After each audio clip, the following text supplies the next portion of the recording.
911. godine u vreme cara Lava Mudroga, varvarsko pleme Saracena, naroda srodnog današnjim Turcima Muhamedanaca po veri, podstaknuto mržnjom prema hrišćanima, opkolilo je Konstantinopolj sa jedinim ciljem da ga zbriše sa lica zemlje, da poruši njegove mnogobrojne hramove od kojih je većina bila posvećena Carici Nebeskoj, da žitelje izloži surovoj kazni i da neke od njih odvede u ropstvo izrugujući se njihovoj veri.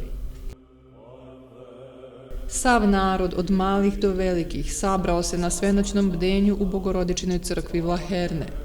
Očajanje ih je nateralo da se sa silnim vapajem i suzama molitveno obrate presvetoj Bogorodici. Bila je to njihova poslednja i jedina nada.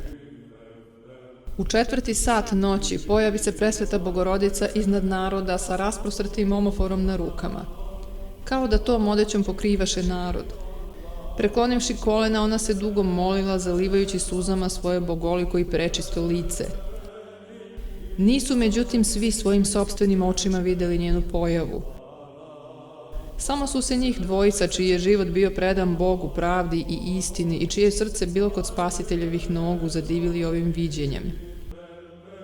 Bili su to sveti Andrej, Hrista radi jurodivi, i njegov učenik Epifanije. Sveti Andrej, videći to javljanje, pokaza rukom Epifaniju blaženom i upita ga: "Vidiš li, čedo, Gospođu i caricu sveta, kako se moli za sav svet?" Odgovori Epifanije: "Vidim, sveti oče."